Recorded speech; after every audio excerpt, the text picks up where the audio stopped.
Good morning. Good morning, sir. Good morning, sir. We were discussing exercise 4, no?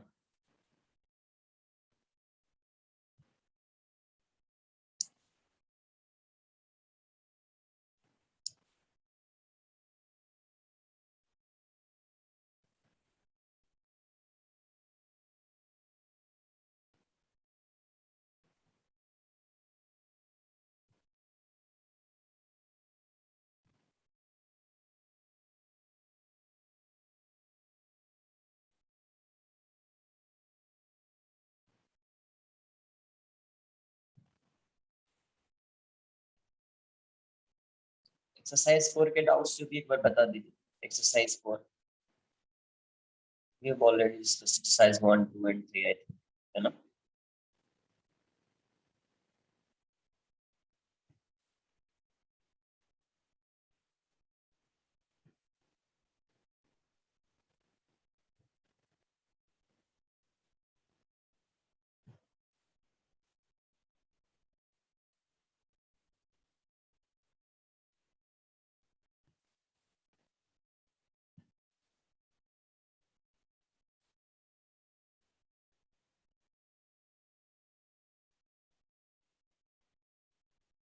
Exercise 4,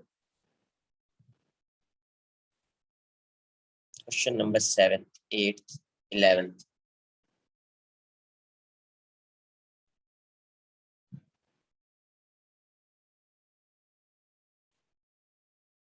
Question number 7, 8, 11.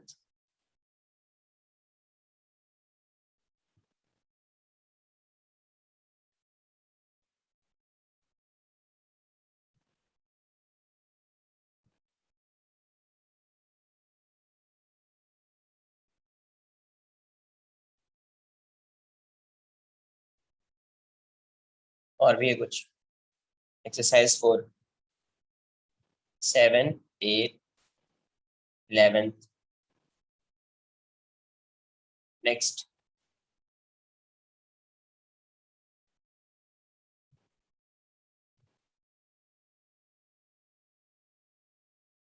Start. 7th. Two men, A and B of equal mass, are holding the free ends of a massless rope, which passes over a frictionless light pulley. Man A climbs up the rope with acceleration 10 meters per second relative to the rope, while man B hangs on without climbing. Find the acceleration of man B with respect to ground.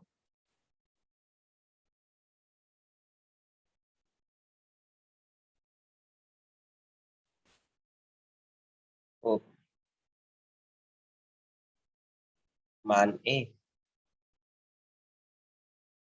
man B, कुछ ऐसा. Mass given, equal mass, M.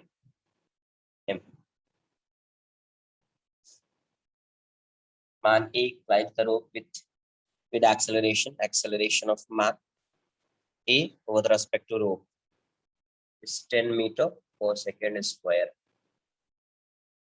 upwards. Acceleration of B with respect to rope. और ये climb नहीं कर रहा है, सिर्फ fold कर रहा है. तो find the acceleration of B with respect to ground. Ground के रिस्पेक्ट में इसका एक्सेलरेशन. तो अब मुझे बताओ कि अगर ये सपोज रोप के रेस्पेक्ट में अपवर्ड डायरेक्शन में एक्सेलरेट कर रहा है, acceleration of A with respect to R, इसका मतलब रोप जो है डाउनवर्ड डायरेक्शन में आ रहा होगा. तो इसका एक्सेलरेशन में एक्सेलरेशन ऑफ मैन को मैं A अज्यूम कर लेता हूँ. Let's say acceleration of man is A, और एक्सेलरेशन ऑफ रोप तो डाउनवर्ड डायरेक्शन अपवर्ड डायरेक्शन में जाएगा, तो रोप डाउनवर्ड डायरेक्शन में आएगा. Acceleration of rope would be downwards. Acceleration of rope would be downwards. तो ये हो जाएगा A, correct.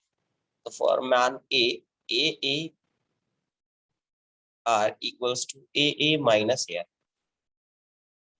AA is 10. AA minus AR. AR कोई सेट. तो plus AR equals to acceleration of इस मान का acceleration of man is 10 plus AR. 10 plus AR. अब जितने एक्सेलरेशन से रोप डाउनवर्ड डायरेक्शन में जा रहा है उतने ही एक्सेलरेशन से ये मान इस डायरेक्शन में आएगा, उतने ही एक्सेलरेशन से ये मान इस डायरेक्शन में आएगा। करेक्ट? यस ना? अब एफबीडी ड्रॉ करते, इसका एफबीडी क्या होगा? FBD of a. तो इस क्वेश्चन में अपने को फाइंड करना है, find the value of A R, ये जो एक्सेलरेशन ऑफ मान with respect to acceleration of man b with respect to ground, fbd of a। एक fbd क्या हो?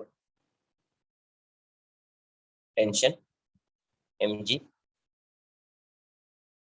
a a, तो net force equals to mass into acceleration m into ar a, net force is t minus mg equals to m into 10 plus ar, equation fbd of b, fbd of b, tension t mg, acceleration of b is ar, the net force equals to mass into acceleration m into ar, so t minus mg equals to m into ar।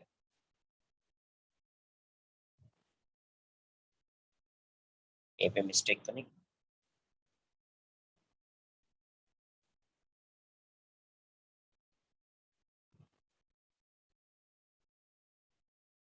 Acceleration, अगर इसको पुल कर रहे हैं तो वो upward direction में जाना चाहिए। करेक्ट?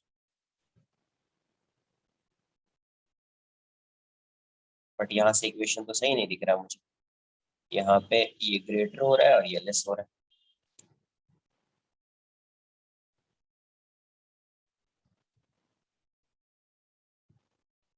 एक्सेलरेशन ऑफ मान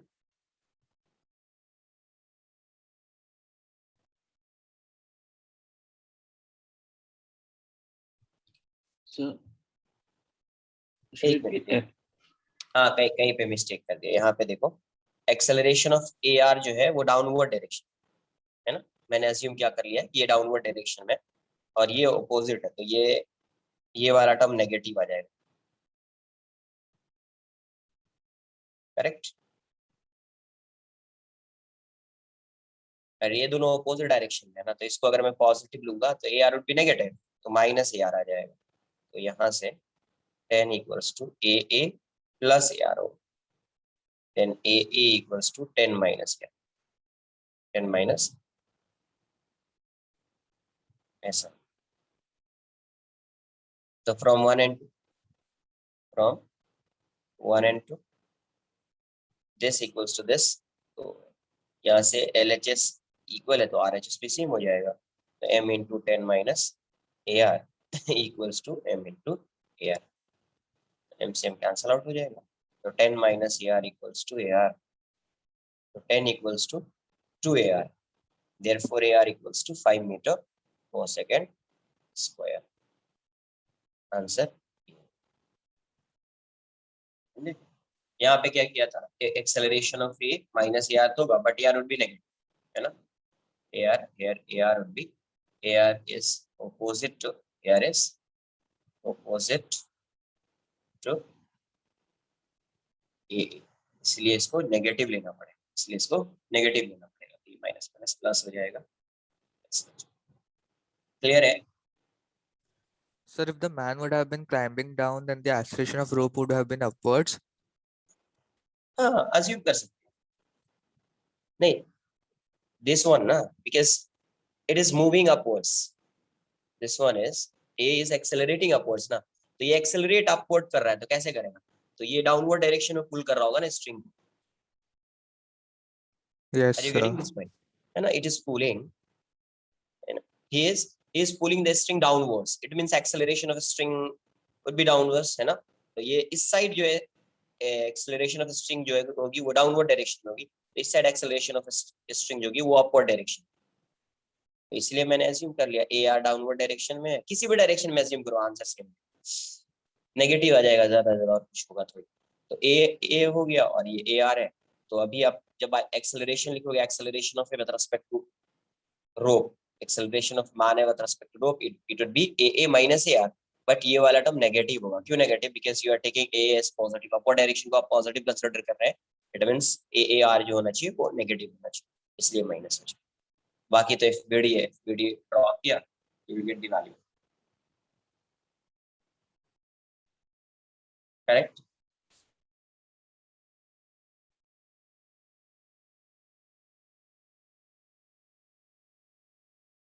एनी डाउट? इस क्वेश्चन में किसी को कोई डाउट है?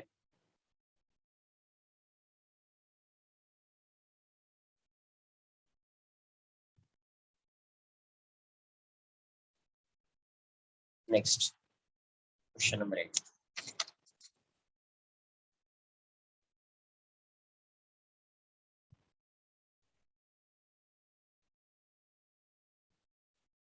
In the situation given, all surfaces are frictionless. Situation क्या है? There is a block and it is connected to a pulley. और पुली पे स्ट्रिंग है और यहाँ पे भी एक ब्लॉक है और इसको पुल कर रहे हैं F, and value of F is mg/2। Question में क्या दिया? In the situation given, all surfaces are frictionless. If F equals to mg/2, the ratio of acceleration of A and B is n/√5. A and B. Find the value of n. Both blocks of mass है, both block ना, दोनों का मास जो है वो m given है, तो मुझे रेशियो फाइंड करना है acceleration of A on acceleration of B। ये फाइंड अभी देखो। सर एक डाउट था यस, सर, जब हम सॉल्व करेंगे acceleration for b, that will be relative right to a, then we will have to add acceleration of b with respect to a plus acceleration of a respect to ground to get acceleration b respect to ground, right? हाँ yes yes, उसी type से कुछ ना कुछ करना पड़ेगा, है ना? उसी टाइप से मैं भी सॉल्व करूंगा। Okay sir. अभी देखो यहाँ से ये mg/2 है और इसका डाउनवर्ड डायरेक्शन में mg फोर्स लग रहा है, करेक्ट? मास सेम है तो इसका डाउनवर्ड डायरेक्शन में mg फोर्स लग रहा है, तो ये b जो है वो डाउनवर्ड डायरेक्शन में आना चाहिए। b किस डायरेक्शन में आना चाहिए? डाउनवर्ड डायरेक्शन में। तो पहले मैं एक बार एफबीडी ड्रॉ कर लेता हूँ, एफबीडी ऑफ b। तो ये डाउनवर्ड डायरेक्शन में आ रहा है, लेट्स से acceleration of b downward direction में a अज्यूम कर रहा हूँ, और एक्सेलरेशन ऑफ a इसका मैं हॉरिजॉन्टल डायरेक्शन में अज्यूम कर रहा हूँ एक बार, a डैश। ये जो एक्सेलरेशन a है, a is acceleration of b with respect to a, acceleration of b with respect to a के रेस्पेक्ट में इसका एक्सेलरेशन। fbd ऑफ b की fbd क्या आएगी? डाउनवर्ड डायरेक्शन में mg हो जाएगा, इस साइड टेंशन की वैल्यू mg/2, टेंशन की वैल्यू क्या हो जाएगी? mg/2। इस डायरेक्शन में इस पे नॉर्मल रिएक्शन लग रहा होगा। अब ये इस डायरेक्शन में एक्सेलरेट कर रहा है a डैश से, तो यहाँ पे एक फोर्स आएगा m a डैश। चेक करेंगे ये क्या होता है m a डैश, कुछ ऐसा है। फिर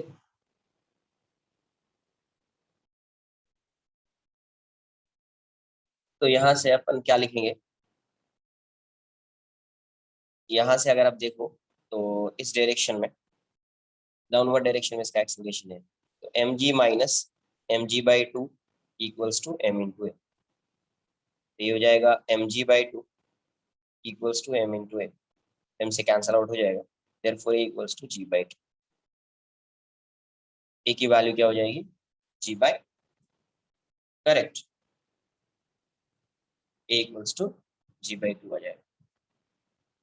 अब यहाँ से अब ये बताओ, ये पूरा सिस्टम a से तो इस डायरेक्शन में जाएगा ही ना, a डैश से, बिकॉज अगर ये ब्लॉक a डैश से जा रहा है तो ये ब्लॉक भी a डैश से इस डायरेक्शन में जाएगा,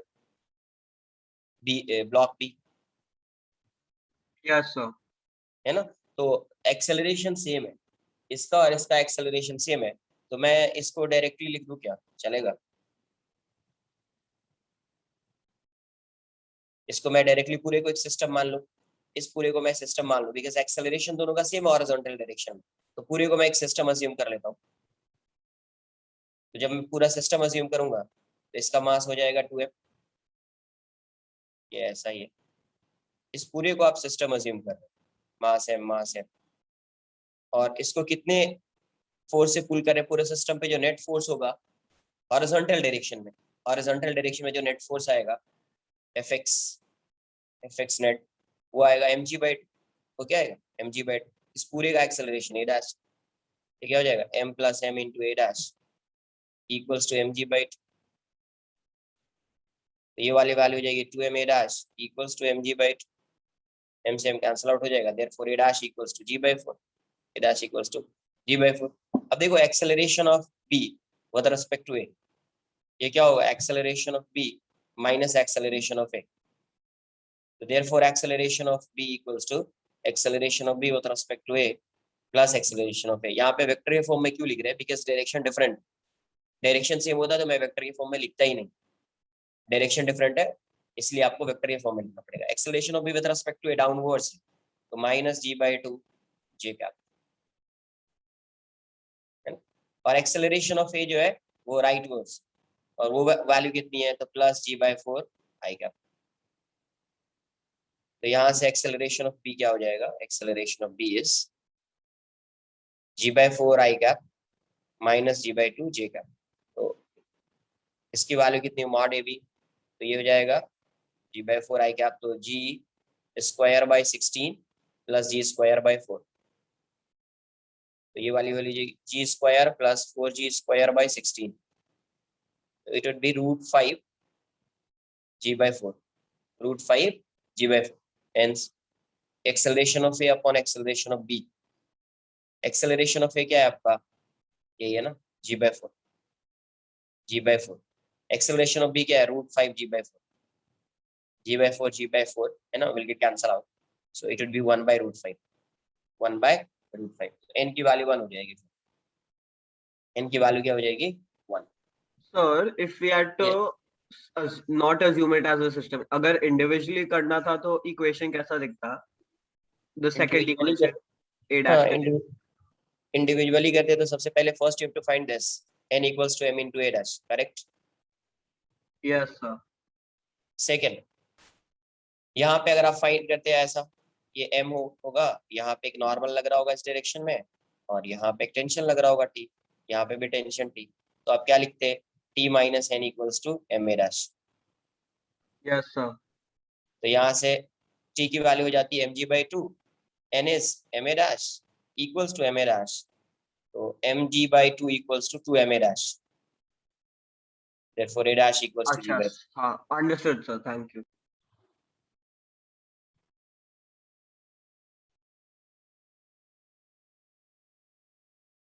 Next,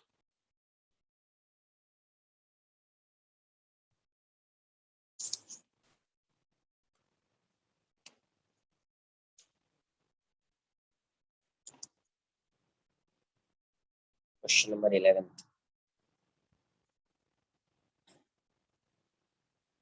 a 20 kg block B is suspended from an ideal spring. A 20 kg block B is suspended from ideal spring attached to a 40 kg block A. The ratio of acceleration of the block B in cases 1 and 2 shown in the figure immediately after the system is released from rest is 3n/2 to find the value of n। एक बार मैं draw कर लेता हूँ, ये कुछ ऐसा है,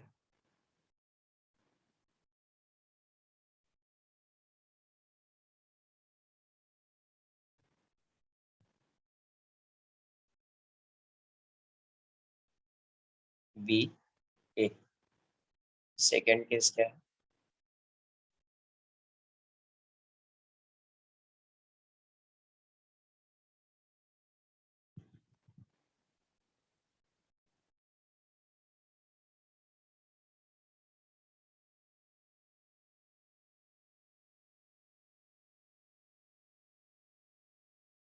A B. Mass of B is given as 20 kg and mass of A is 10 kg. Acceleration of B 1 upon acceleration of B 2, ये find है। Sir, mass से 40 kgs है। Mass A is given as 40 kg. अभी मैं solve कर, इस case में देख लो, यहाँ पे टेंशन टी, यहाँ पे भी टी, डाउनवर्ड डायरेक्शन में 200 Newton, correct.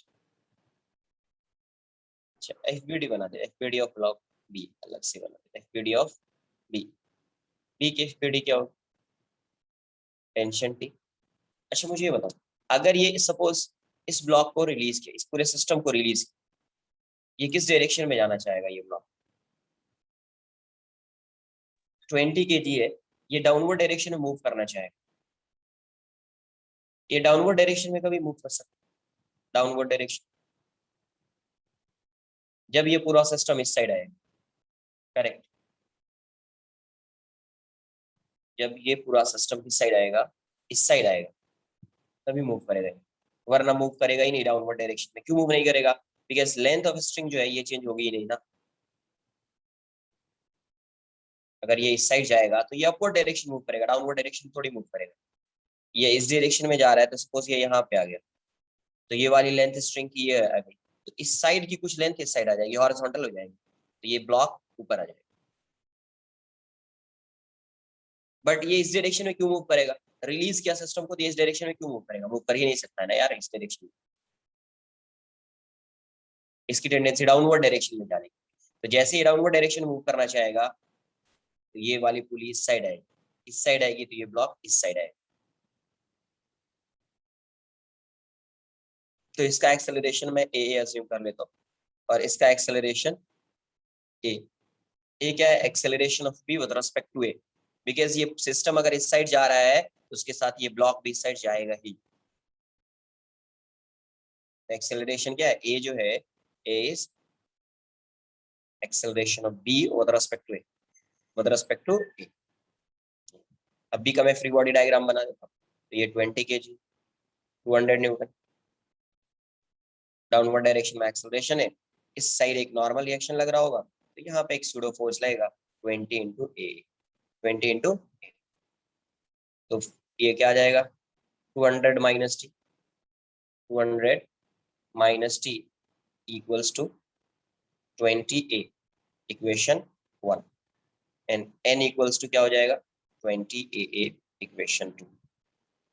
FBD of b, FBD of a, FBD of a की एफबीडी क्या हो, यहाँ पे एक नॉर्मल रिएक्शन लगे, सेकेंड यहाँ पे एक पुली है, तो यहाँ पे टेंशन टी है, यहाँ पे टेंशन टी है, और ये 40 kg, एक्सेलरेशन इस डायरेक्शन में ए। तो यहाँ से आप क्या लिखो, t minus n equals to 40a, 40a, और n की वैल्यू क्या है, 20a इक्वल्स टू 40a, तो t equals to 60a, t equals to 60a, correct. तो यहाँ से कुछ रिलेशन आएगा अपने को। अच्छा, एक कांस्टेंट रिलेशन भी फाइंड कर सकते हैं आप, यहाँ से कांस्टेंट रिलेशन भी आप फाइंड कर सकते हैं। इस केस यहाँ पे देखो, अगर आप कांस्टेंट रिलेशन फाइंड करो तो ये ब्लॉक है, इस ब्लॉक पे टेंशन इस साइड, इसका एक्सेलरेशन इस साइड, और यहाँ पे ऐसा है, ये इस डायरेक्शन में, यहाँ पे इस डायरेक्शन में जा रहा है, टेंशन टी, एक्सेलरेशन ए, तो यहाँ से क्या आ जाएगा, minus t a plus t a equals to 0, therefore a equals to a, therefore a equals to a. Acceleration क्या हो गया, दोनों सेम, तो एक्सेलरेशन सेम हो गया, इसको कट कर देता हूँ, एक्सेलरेशन सेम हो गया, तो यहाँ से आगे मैं सॉल्व करूँ तो क्या आ जाएगा, फ्रॉम 1 2 एंड 3, 1 2 एंड 3, इसको भी कुछ अज्यूम कर लो, 4, 1 2 3 एंड 4, तो यहाँ से क्या आ जाएगा, 200 माइनस टी, टी की वैल्यू हो जाएगी 60a, ये 20a, तो ये 200 minus 60a equals to 20a, तो 200 इक्वल्स टू 80a, करेक्ट। तो a की वैल्यू आ जाएगी आपको, a इक्वल्स टू 20/8, 10/4, g/4 लिख देता हूँ, ठीक है, ये क्या हो गया g/4। तो एक्सेलरेशन ऑफ ए की जो वैल्यू है वो g/4, तो acceleration of b with respect to a क्या हो जाएगा, acceleration of b with respect acceleration of b minus acceleration of a. तो एक्सेलरेशन ऑफ बी की वैल्यू क्या आ जाएगी आप, a b a plus a plus a. अब देखो acceleration of b with respect to किस डायरेक्शन में, डाउनवर्ड डायरेक्शन, तो माइनस g/4 जे कैप और ये g/4 i cap. Acceleration of b की वैल्यू क्या आ जाएगी, मॉड, ये हो जाएगा g/4 का स्क्वायर प्लस g/4 का स्क्वायर। तो यहाँ से क्या आ जाएगा, √2 हो जाएगा, √2 इंटू g/4, तो ये वाली वैल्यू आ जाएगी g/2 √2। एनी डाउट, इसमें किसी को कोई डाउट है? ये डाउनवर्ड डायरेक्शन में जाएगा तो ये इस साइड आएगा। एक्सेलरेशन जो ए है, acceleration of b with respect to block a, ये जो ए है वो acceleration of b with respect to a. FBD draw कर दो, ये स्यूडो फोर्स लग रहा है ना, ये क्या है, FP pseudo force. FBD of b, FBD of a, constant relation use किया, ये वाली वैल्यू है। Any doubt?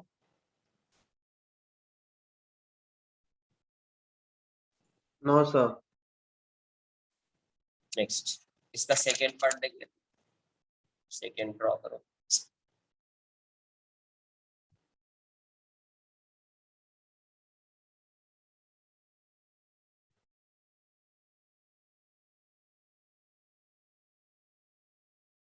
बी,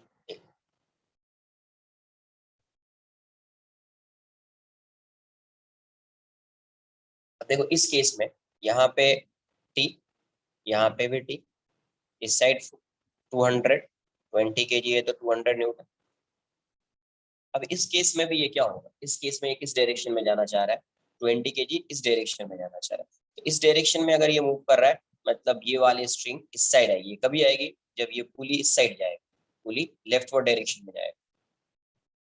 तो पुली लेफ्टवर्ड डायरेक्शन में जा रहा है और ये डाउनवर्ड डायरेक्शन में आ रहा है। अब मुझे बताओ, अगर ये लेफ्टवर्ड डायरेक्शन में इस साइड जा रहा है, ये इस साइड आ रहा है, तो क्या अभी इसका जो मूवमेंट है या एक्सेलरेशन ऑफ बी जो होगा, क्या इसके मोशन की वजह से इफेक्ट हो रहा है क्या?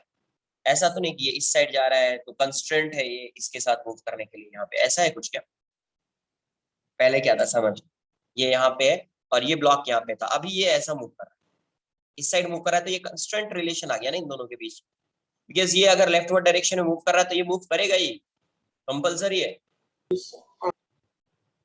बट इस केस में क्या है, इस केस में ये इस साइड है। अब ये बताओ, ये इस साइड मूव कर रहा है, तो क्या कंपल्सरी है क्या ये दोनों एक ही साथ ऐसा मूव करें? इन दोनों के बीच ये इसको प्रेस करेगा ही, ऐसा कंपल्सरी नहीं है, कंस्ट्रेंट है ही नहीं यहाँ। कंस्ट्रेंट कभी होता, जब ये इस साइड होता और ये इस साइड मूव कर रहा होता, तभी कंस्ट्रेंट। ये इस साइड है और ये इस साइड मूव कर रहा होता, तभी कंस्ट्रेंट। अगर ये इस साइड मूव कर रहा है और ये यहाँ पे, तो कोई कंस्ट्रेंट है ही नहीं। इसीलिए इसका जो एक्सेलरेशन आएगा, इसका जो एक्सेलरेशन आएगा और इसका जो एक्सेलरेशन आएगा अलग, डिफरेंट है। फाइंड कर लेंगे, यहाँ पे कोई नॉर्मल होगा ही नहीं इस केस में, बिकॉज ये इस साइड मूव कर रहा है ना, एक्सेलरेशन ऑफ ए, और ये डाउनवर्ड डायरेक्शन मूव कर रहा है, एक्सेलरेशन ऑफ बी। यहाँ पे कोई नॉर्मल, ये इसको प्रेस कर ही नहीं रहा होगा, कांटेक्ट में होगा बट प्रेस नहीं कर रहा है। जब तक वो प्रेस नहीं करेगा नॉर्मल रिएक्शन आएगा ही नहीं। कांटेक्ट में होने से नॉर्मल रिएक्शन सिर्फ नहीं आता, प्रेस करेगा तो भी नॉर्मल रिएक्शन आएगा, तभी नॉर्मल रिएक्शन आएगा, वरना ये भी कांटेक्ट में। अभी इसके बीच normal reaction between these two block would be zero, अभी जीरो है। अगर फोर्स लगाएंगे तब नॉर्मल रिएक्शन आएगा। इसलिए यहाँ पे क्या है, ये इस साइड जा रहा है, यहाँ पे कोई कंस्टेंट है ही नहीं, इसीलिए यहाँ पे नॉर्मल रिएक्शन भी नहीं लग रहा होगा, डायरेक्टली आई थिंक सॉल्व हो जाना चाहिए। तो अगर मैं एफबीडी इसका ड्रॉ करूँ, एफबीडी ए टेंशन टी, टी और ये ए इस डायरेक्शन में, तो यहाँ से इस डायरेक्शन में टी इक्वल्स टू क्या आ जाएगा, 40 into acceleration of A, 40 into acceleration of, है ना। तो नॉर्मल रिएक्शन तो जीरो हो गया, वो प्रेस कर ही नहीं रहा। अगर इसके और इसके बीच का एक्सेलरेशन का फाइंड करोगे तो वो तो क्लियर है, जितना एक्स डायरेक्शन में ये इस साइड जाएगा उतना ही स्ट्रिंग डाउनवर्ड डायरेक्शन में है। अगर सपोज ये पुली यहाँ से यहाँ पे आ चुकी है, तो ये वाला जो स्ट्रिंग है वो डाउनवर्ड डायरेक्शन में आएगा, ये वाला स्ट्रिंग क्या आएगा, डाउनवर्ड डायरेक्शन में आएगा। तो उससे आप रिलेशन फाइंड कर सकते हैं, या फिर टेंशन का यूज करके सिग्मा टी डॉट ए से you can find the relation between acceleration, वो आ जाएगा आपका, है ना। तो यहाँ से acceleration of a equals to acceleration of b हो जाएगा, वो सेम आ जाएगा, वो तो क्लियर दिख रहा है। या आप फिर से वही टी डॉट ए करो ना, ये ऐसा है, ये टी है, ये टी है, और ये ब्लॉक है, ये टी है, और ये नॉर्मल नहीं लगेगा, ये क्लियर होना चाहिए। और इसके रिस्पेक्ट में इसका एक्सेलरेशन भी नहीं आएगा, क्यों नहीं आएगा, बिकॉज इसका मोशन जो है उस टाइप का कंस्टेंट है ही नहीं कि ये मूव कर रहा है तो ये भी मूव करेगा, वैसा नहीं है। वैसा होता तब मैं वो नॉर्मल का सूडो फोर्स वो सब यूज करता, इसका acceleration relative to this find कर, बट वैसा कुछ नहीं। बट ये रिलेशन तो फाइंड कर ही सकते हैं। तो इक्वेशन 1 हो गया यहाँ से, f b d of b, f b d of b, b की एफ बी डी क्या आ जाएगी, तो 200 टी एक्सेलरेशन ऑफ बी। तो यहाँ से क्या आ जाएगा, 200 minus t equals to 20 a B.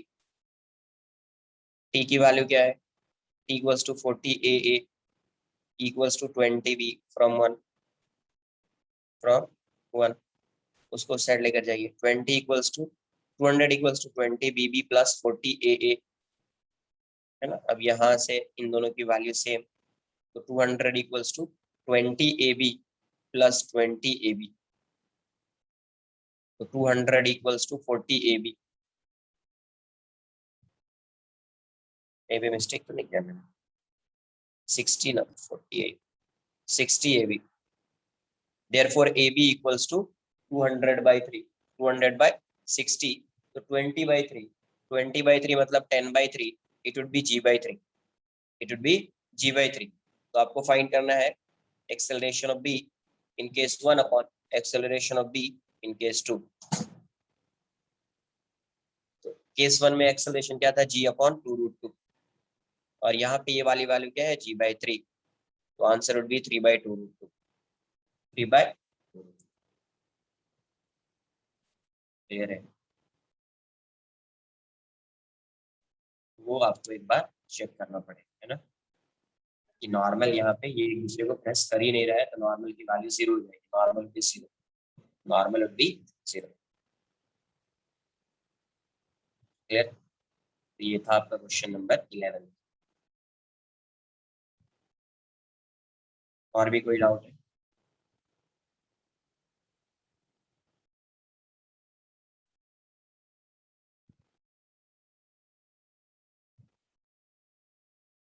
Any doubt?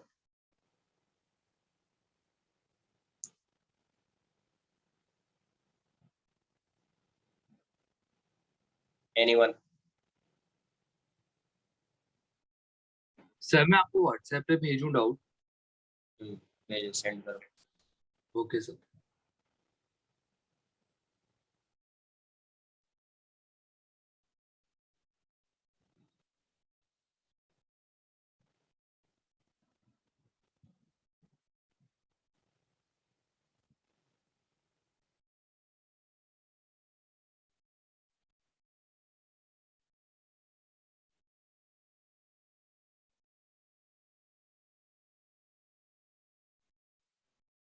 क्या दिया हुआ है, a heavy uniform chain of length 12 hangs over a small smooth pulley।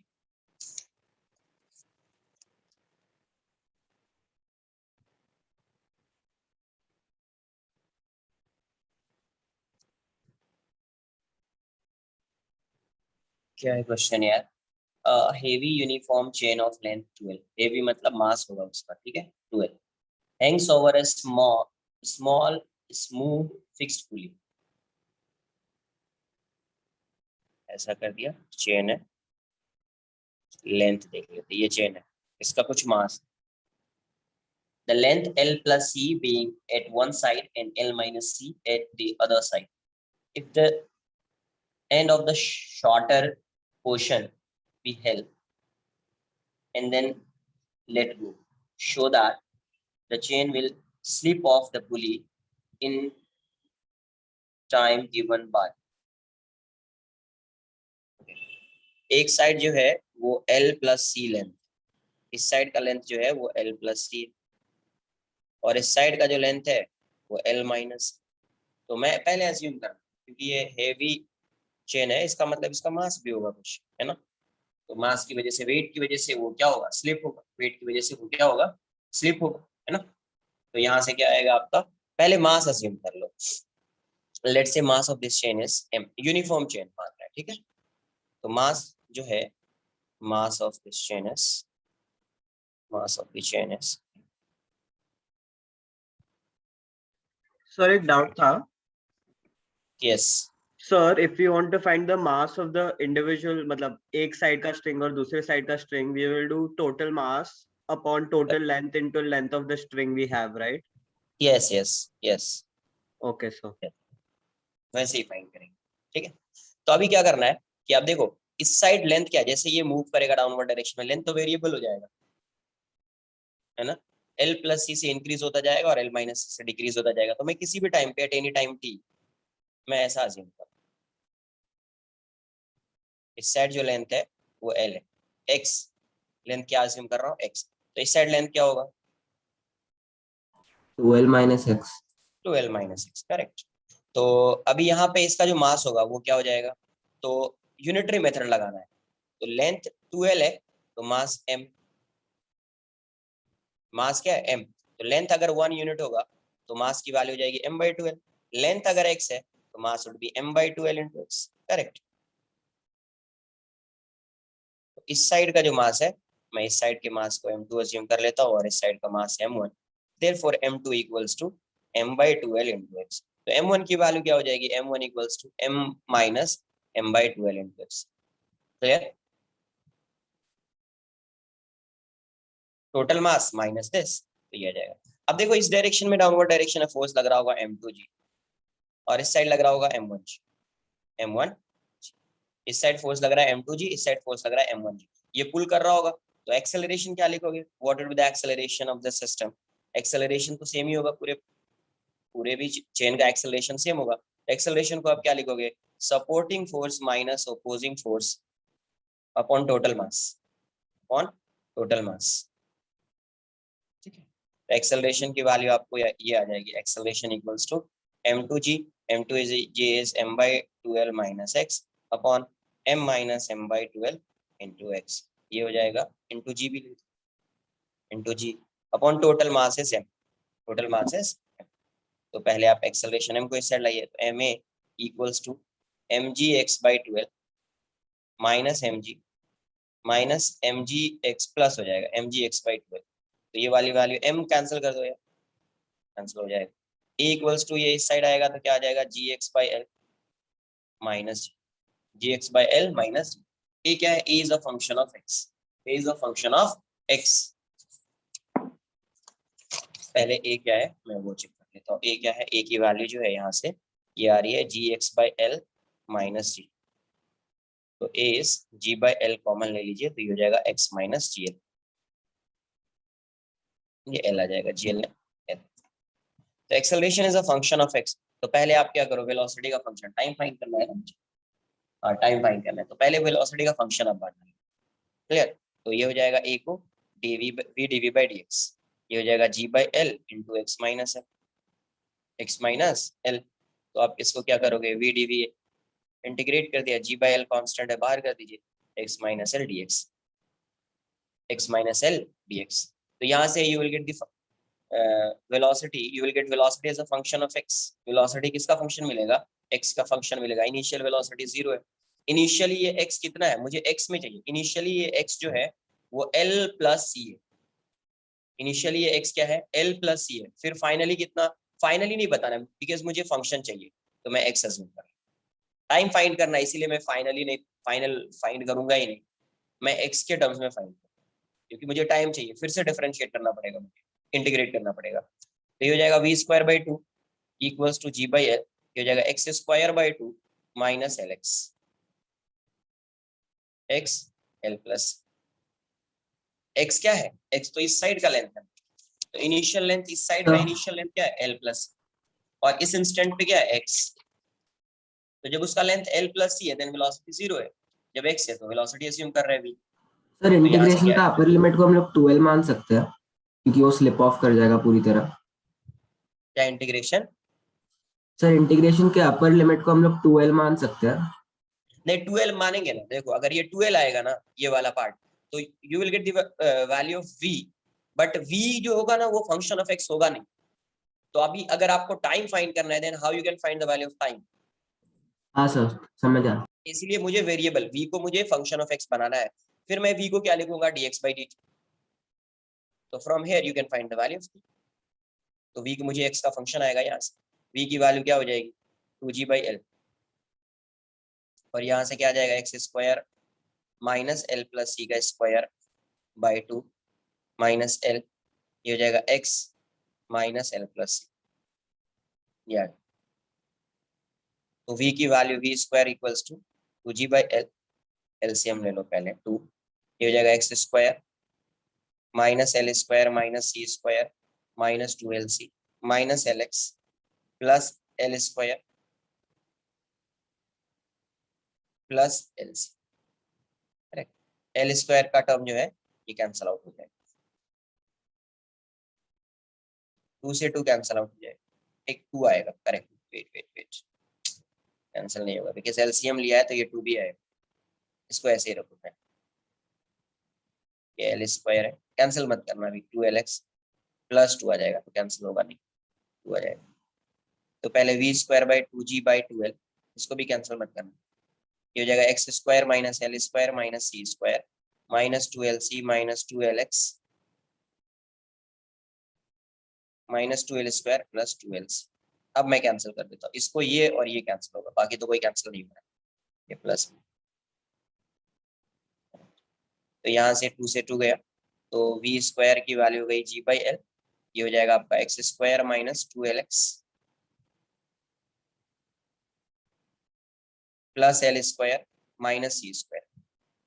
तो ये कुछ फंक्शन बन रहा है, तो v² इक्वल्स टू g/l, ये वाली वैल्यू क्या आ जा रही है x माइनस l का स्क्वायर, है ना, माइनस c²। क्वेश्चन खत्म हो चुका है अभी। v equals to under root हो जाएगा g/l, ये हो जाएगा under root x minus l का स्क्वायर माइनस c²। तो v मुझे आ गया, v किसका फंक्शन आ गया, x का। अभी मैं v को क्या लिखने वाला हूँ, v equals to dx/dt। v क्या हो जाएगा, for v equals to under root g/l, और ये हो जाएगा under root x minus l का स्क्वायर माइनस c²।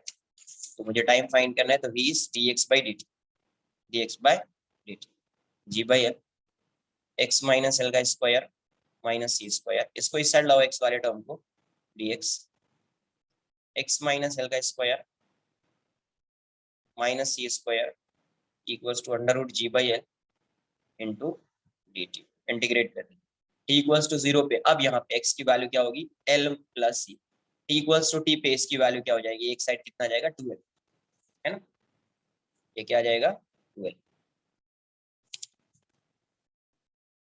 ये जो इंटीग्रेशन है ये वाला, इसका कुछ फार्मूला होता है, ऐसा होता है dx upon under root x² minus a²। पता है ये फार्मूला हाँ सर हमने किया है क्लास में। क्या होता है, a/2 भी आता है क्या नोट्स यहाँ, खोलना पड़ेगा, याद नहीं है। ln x प्लस, ये तो होता ही है x माइनस a², इतना तो आएगा ही, प्लस c। यहाँ पे देखो तो कुछ कोएफिशिएंट भी आता है क्या, या इतना ही होता है, ये तो आता ही है, ये तो ठीक है। इस साइड चेक कर लेना एक बार, ऑप्शन से तो नहीं दिख रहा है, आना चाहिए, या हो सकता है a/2, यस a/2 आता है क्या कुछ, या इसमें आता है किसी दूसरे में आता है फॉर्मूला, या 1/a,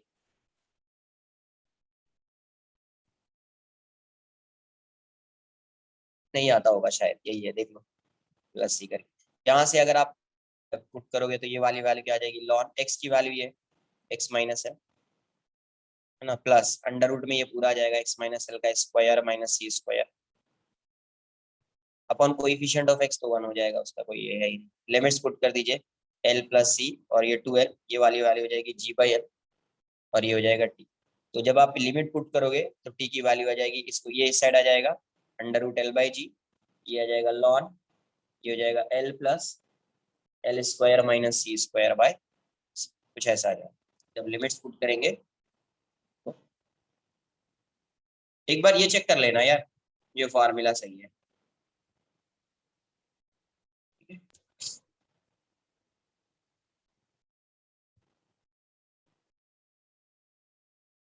तो ये हो जाएगा आपका आंसर।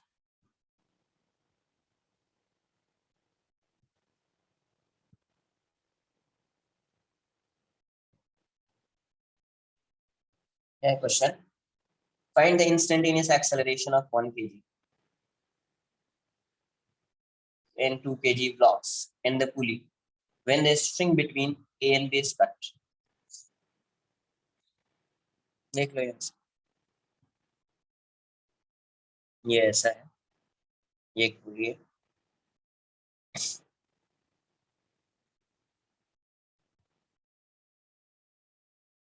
ये ब्लॉक 1 kg, ये भी 1 kg, 1 kg, 1 kg,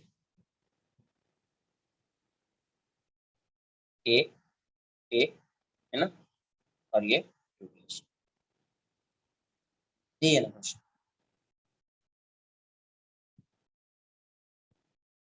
अभी यहाँ से देखो यार, इसको कट किया तो बताना है, तो फाइंड करने का कोई मतलब नहीं है टेंशन। क्यों फाइंड करने का? बिकॉज टेंशन तो चेंज हो जाएगा, टेंशन क्या हो जाएगा?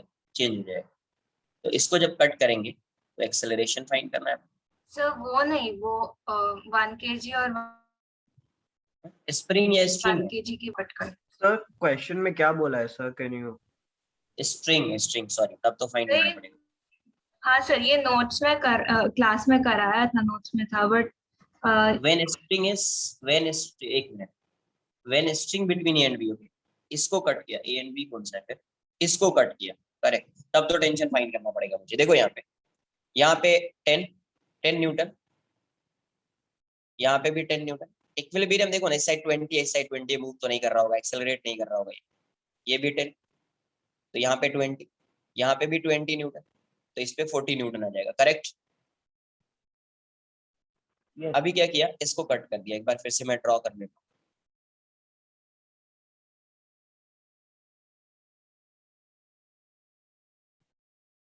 ए बी सी, इसको सी मान, इसको कट कर दिया। एफबीडी ड्रॉ करो पहले, इसका एफबीडी, एफबीडी ऑफ बी। तो बी की एफबीडी जैसे कट किया, टेंशन 0, जैसे ही कट किया टेंशन की वैल्यू क्या हो जाएगी? 0 हो जाएगी, है ना। जैसे ही कट करेंगे टेंशन की वैल्यू 0 हो जाएगी। तो यहाँ से बी डाउनवर्ड डायरेक्शन में 10 न्यूटन, मास 1 kg, तो डाउनवर्ड डायरेक्शन में एक्सेलरेट कर रहा होगा, एक्सेलरेशन ऑफ बी, तो 10 equals to m into A, m into A A, तो 10 equals to 1 into A A, therefore a equals to 10 into cos second square. तो b का acceleration जो है वो g हो जाएगा, एक्सेलरेशन ऑफ b g हो जाएगा और डाउनवर्ड डायरेक्शन में जाएगा। ये फर्स्ट वाला पार्ट आया समझ में आपको? ये बताओ। यस सर, सर मुझे समझा, वो सब समझा, बट मुझे ये नहीं समझा कि पुली का एक्सेलरेशन वो वाला। वो आएगा ना, अभी समझ में आएगा, एक बार ड्रॉ करने दो ना मुझे, फिर आएगा समझ। तो अभी इतना समझ में आ चुका है। अगर मैं पुली का एफबीडी ड्रॉ करूं, कुछ ऐसा है, ब्लॉक के साथ मैं ड्रॉ करूं, ठीक है, ये 1 kg, ये 2 kg, इस साइड फोर्स कितना लग रहा होगा? 4 mg, करेक्ट। इस साइड कितना है? 2 mg, और इस साइड कितना है? mg। ये 40 न्यूटन है, m की वैल्यू 1 है, तो 4 इंटू 1 इंटू 10, 40 न्यूटन है, और ये आपका 10 न्यूटन है, और ये 20 न्यूटन। अभी बताओ, इस पुली पे इस साइड फोर्स लग रहा है 20 न्यूटन का, इस साइड फोर्स लग रहा है 20, पूरे को सिस्टम मैं अज्यूम कर रहा हूँ, इस पूरे को ही सिस्टम अज्यूम कर रहा हूँ ना, क्योंकि मूव करेगा तो ये पूरा एक साथ मूव करेगा, करेक्ट। पुली अगर आगे जाएगी तो ये भी तो आगे जाएगा ना यार, ये बात आ रही है समझ में क्या? इस पूरे को मैं एक सिस्टम अज्यूम कर रहा हूँ, इन दोनों का एक्सेलरेशन सेम होगा, इसका और इसका एक्सेलरेशन सेम होगा, इसका और इसका एक्सेलरेशन सेम कहाँ से होगा? यहाँ से जब आप ऑब्जर्व कर रहे होंगे उसके लिए सेम होगा, ग्राउंड के लिए तो डिफरेंट हो सकता है। यस सर, जब आप यहाँ से ऑब्जर्व कर रहे होंगे तो इसका एक्सेलरेशन और इसका एक्सेलरेशन सेम आएगा। क्लियर है? Yes sir. हाँ, तो उसका एक्सेलरेशन में कुछ अज्यूम कर लूँ, एक्सेलरेशन इसका क्या होगा। तो अभी पुली का एक्सेलरेशन में ए अज्यूम कर ले, ये ए अज्यूम कर। अच्छा, इसमें टेंशन और इसमें टेंशन तो सेम होगा, टी डैश जो भी है, टेंशन की वैल्यू तो सेम। अब इस पुली का तो कोई मास है नहीं, अगर सिर्फ पुली का मैं एफबीडी ड्रॉ करूं, सिर्फ पुली की मैं एफबीडी ड्रॉ करूं, एफबीडी ऑफ पुली, तो इस साइड लग रहा है 40 न्यूटन का फोर्स, इस साइड टेंशन टी डैश और इस साइड टेंशन टी डैश, और एक्सेलरेशन इसका अपवर्ड डायरेक्शन में है, बट अपने को पता नहीं इसका मास तो जीरो है, पुली तो मास है, एम की वैल्यू जीरो है। तो आप क्या लिखोगे, net force equals to mass into acceleration. तो net force 40 minus t dash equals to, ये जीरो है इनटू ए, तो यहाँ से 40 की वैल्यू क्या आ जाएगी, 2 T dash, therefore T dash should be 20, ये तो दिखेगा, करेक्ट। अब मैं एफबीडी बनाता हूँ इसका और इसका, समझ आ जाएगा, उसका एक्सेलरेशन मुझे आएगा 1 kg है, ये टी डैश दिख रहा है यहाँ पे, इस साइड 10 न्यूटन का फोर्स लग रहा है, और ये इस डायरेक्शन में एक्सेलरेट कर रहा है, ये इस डायरेक्शन में एक्सेलरेट कर रहा है, इस पे जो सूडो फोर्स आएगा, acceleration of blocks with respect to pulley, मैं अज्यूम कर ले रहा हूँ ए नॉट, तो ए नॉट से ये डाउनवर्ड डायरेक्शन में जाएगा, तो ए नॉट से ये अपवर्ड डायरेक्शन में जाएगा, ऐसा मैं अज्यूम कर। तो यहाँ से ए नॉट है, तो पहले आपको पुली के रेस्पेक्ट में, ग्राउंड के रेस्पेक्ट में क्वेश्चन को सॉल्व करेंगे, तो पुली के रेस्पेक्ट में ए नॉट एक्सेलरेशन है, इसका डाउनवर्ड डायरेक्शन में एक्सेलरेशन ए नॉट है, इसका अपवर्ड डायरेक्शन में एक्सेलरेशन ए नॉट है। तो पहले आप एक्सेलरेशन ऑफ ब्लॉक फाइंड करो, एक्सेलरेशन ऑफ ए और ये सी है, acceleration of A with respect to pulley क्या होगा, ए माइनस ए पी। ए इसकी वैल्यू क्या है, इसकी वैल्यू ए नॉट अज्यूम कर रहे हैं अपवर्ड डायरेक्शन में, ए नॉट, और ए की जो वैल्यू है ये ए है, ये कितना है ए, इसको इस साइड लाइए, a not plus a equals to a, दोनों सेम ही डायरेक्शन में, तो इसका एक्सेलरेशन अपवर्ड डायरेक्शन में आ जाएगा a not plus a, block a. तो यहाँ से जब आप इक्वेशन लिखोगे तो t dash minus 10 equals to 1 into a not plus a आ जाएगा, तो यहाँ से टी डैश की वैल्यू क्या हो जाएगी, t dash minus 10 equals to a not plus a, इसको इक्वेशन 1 अज्यूम कर लीजिए। Similarly acceleration of b with respect to pulley जब आप लिखोगे, acceleration of b minus acceleration of pulley, acceleration of b with respect to pulley downward direction में है ए naught, तो minus कर देता हूँ, ठीक है, एक्सेलरेशन ऑफ बी, और ये अपवर्ड डायरेक्शन में ए, तो इसको इस साइड लाइए, acceleration of B is minus A not plus A, minus common ले लो, ए नॉट माइनस, मतलब ये डाउनवर्ड डायरेक्शन में ये जो बी ब्लॉक सी है, वो डाउनवर्ड डायरेक्शन में आ रहा होगा इतने से, block C 2 kg, T dash 20 newton, downward direction में इसका एक्सेलरेशन है ए नॉट माइनस ए, तो यहाँ से आप इक्वेशन क्या लिखोगे, 20 minus t dash equals to 2 into a not minus a, तो 20 minus t dash equals to 2 a not minus 2a, equation 2 आ जाएगा क्या अभी आंसर, ए, मुझे ए फाइंड करना है, ए नॉट फाइंड करना है, तो फिर लास्ट में ए आ जाएगा और ए सी आ जाएगा। सर यस सर हम लोग विथ रिस्पेक्ट टू ग्राउंड करके एक्सेलरेशन नहीं कर सकते नॉर्मल पुली की तरह? तो ग्राउंड के रेस्पेक्ट में तो किया है ना, ये ग्राउंड के रेस्पेक्ट में ही इसका एक्सेलरेशन है, ओके डायरेक्टली बोल रहे हो क्या, हाँ सर डायरेक्टली कर सकते हैं, ऐसा थोड़ी कि नहीं कर सकते, उससे भी सॉल्व कर सकते हैं, बट फिर से लास्ट में तुमको वो फाइंड करना ही पड़ेगा, ये वाला टर्म फाइंड करने के लिए ज्यादा बेटर है कि तुम ऐसा ही सॉल्व करो ना। और इसको सर अगर सूडो फोर्स भी डाल सकते हैं ना, दैट ए का सूडो फोर्स नीचे ऑन ईच ब्लॉक, ए का क्या, सूडो फोर्स ऑन ईच मास, हाँ यस, जब इसके रिस्पेक्ट में आप करोगे ना सॉल्व, ए नॉट अज्यूम किया ना आपने, क्या अज्यूम किया, acceleration of block with respect to pulley A naught, तो मैं अभी ग्राउंड के रेस्पेक्ट में सॉल्व कर रहा हूँ, तो मैं ऐसा एक्सेलरेशन फाइंड करूंगा, अगर आप इसके रेस्पेक्ट में अगर आप सॉल्व करेंगे तो सूडो फोर्स डाउनवर्ड डायरेक्शन में आ जाएगा, यस तब एक्सेलरेशन ए नॉट ही होगा, वो ए नहीं होगा, फिर ए नॉट होगा। हाँ सर वो पता है। हाँ सर सर जिसका डाउट था आ जाएगा क्या अभी, ये बताओ ना फिर। हाँ सर आंसर आ जाएगा और आ गया, बट मुझे डाउट ये था कि क्या डाउट पुली अभी? पे तो नीचे की तरफ टी डैश 2 टाइम्स लग रहा है, पुली पर टी डैश 2 टाइम्स लग रहा है नीचे की तरफ, जिसका हम्म। वैल्यू 40 न्यूटन आएगा, और ऊपर की तरफ लग रहा है स्प्रिंग की वजह से 40 न्यूटन, तो उस तो पे कैसे वो एक्सेलरेट कर रहा है ये हाँ बोल रहे हाँ हो? हाँ हाँ ऐसा देखो ना, इसको ऐसे समझो, इसको आप ऐसे समझिए। वो इसलिए वैसा लग रहा है बिकॉज मास गिवन नहीं है ना, इसलिए वो टेंशन सेम आ जा रहा है, वरना सेम नहीं आता। इसको आप ऐसे समझिए, ये ब्लॉक है और ये वाली स्ट्रिंग, सिंपल। इसको आप ऐसे समझिए, मासलेस। मास होता तो वो टी डैश की खाली हो जो 20 नहीं आती, ये मासलेस। ये 2 kg है और ये 3 kg। आपने यहाँ पे 5 न्यूटन का फोर्स लगाया। अभी बताओ, दोनों ब्लॉक तो एक ही साथ मूव करेंगे, एक्सेलरेशन ही होगा, एक ही वैल्यू हो जाएगी 5/5 1 मीटर पर second square, correct? Yes sir. इस पॉइंट को मैं ये अज्यूम कर लेता हूँ और इस पॉइंट को भी अज्यूम कर लेता हूँ। अब यहाँ पे एफबीडी बना लो, टेंशन फाइंड कर लो। ये 2 kg है, ये 5 न्यूटन है, यहाँ पे टेंशन टी है, और ये 1 से एक्सेलरेट कर रहा है 1 मीटर पर सेकंड स्क्वायर से। तो ये 5 माइनस टी की वैल्यू क्या हो जाएगी? 2 × 1।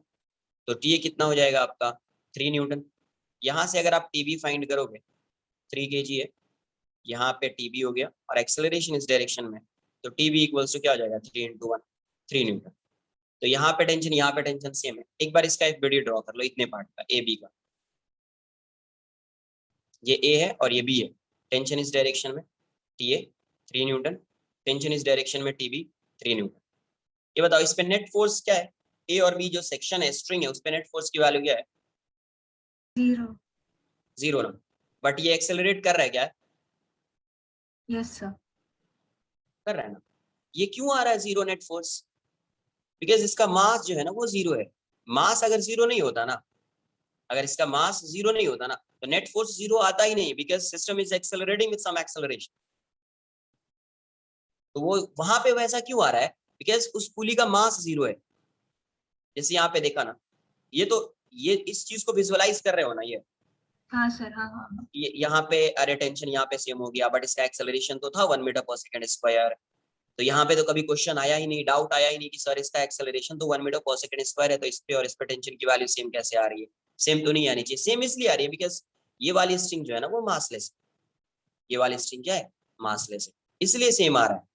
तो इसलिए एक्सेलरेशन भी होगा, जैसे नेट फोर्स लिखा ना, मास इनटू एक्सेलरेशन, ये नॉन जीरो है बट ये 0 है, m 0 है, तो ये पूरे टर्म को क्या कर देगा? 0 कर देगा, इसलिए नेट फोर्स 0 आ जा रहा है। हाँ हाँ सर, समझ। क्लियर है? Yes sir.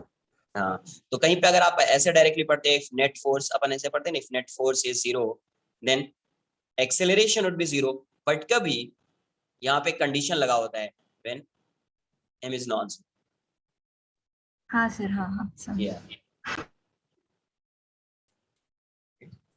Sir, when a Yes. spring is cut, why is the force lost in it? जिसमें कट किया, जैसे देखो, जैसे कट किया तो उसका जो एक्सटेंशन था पहले वो क्या हो जाएगा? जैसे ही कट किया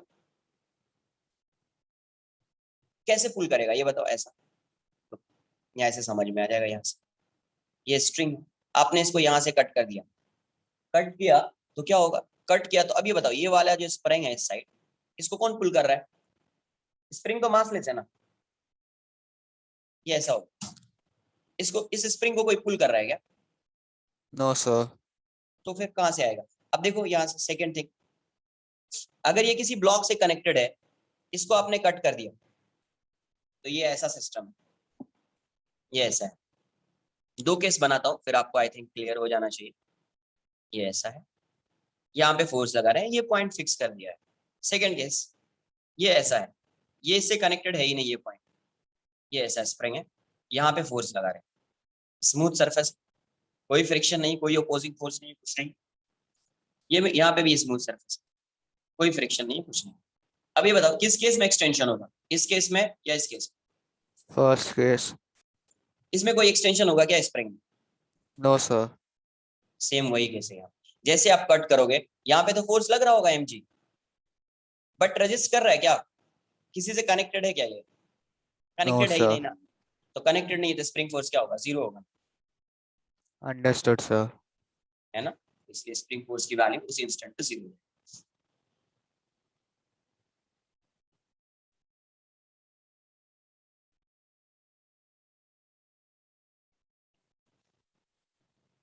एक मिनट सर यस एक किसी ने भेजा है, मैं किसी ने सेंड किया है कुछ डाउट्स, वही ना?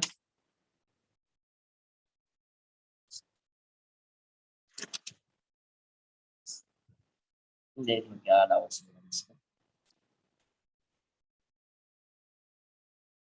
Page 10 क्वेश्चन क्या है आपका? Two blocks A and B each of mass m are placed on a smooth horizontal surface. Two horizontal force and F2F are applied to the block A and B respectively as shown in the figure. Block A does not slide. Block A does not slide on the block B. Then normal reaction between the blocks is. ये कुछ ऐसा है।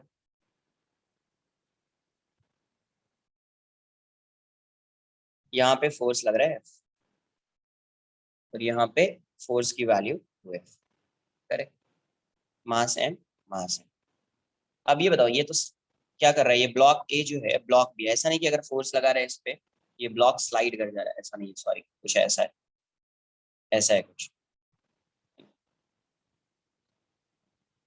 Move करे। अब ये बताओ, अब ये ऐसा है, मैं ऐसा अज्यूम कर रहा हूँ एक तरह का, ये भी एक ब्लॉक है, ये भी एक ब्लॉक है, ऐसा ही अज्यूम कर लेता हूँ, कोई ऑप्शन नहीं है मेरे पास यहाँ पे ऐसा अज्यूम करने के लिए। तो यहाँ पे क्या कर रहा हूँ मैं, यहाँ पे F लगा रहा हूँ और इस साइड 2F का फोर्स लगा रहा हूँ, इस साइड F, इस साइड 2F, तो पूरा सिस्टम इस साइड आएगा, yes 2F is sir. greater than F, पूरे सिस्टम का एक्सेलरेशन इस साइड होगा, एक ही साथ मूव कर रहा होगा। तो अगर आप इसका एक्सेलरेशन ये अज्यूम कर लीजिए, तो net force equals to mass into acceleration, 2m into a. Net force is 2F minus F equals to 2m into a. So F equals to 2m into a. Therefore, acceleration of this system is F by 2m. F by 2m. Find क्या करना था? Then the normal reaction acting on the block. Normal reaction की value है।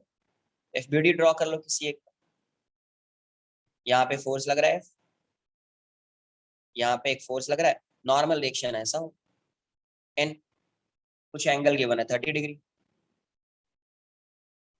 ये 30 है तो ये भी 30 होगा, तो ये 60 हो जाएगा, तो ये एंगल 30 आ जाएगा, ये 30 तो ये 30, ये 30 है तो ये 60, बिकॉज नॉर्मल है, तो ये 30 तो ये सॉरी, ये 30 तो ये 60, ये 60 तो ये 30, ये हो जाएगा n cos 30 और ये हो जाएगा n sin 30।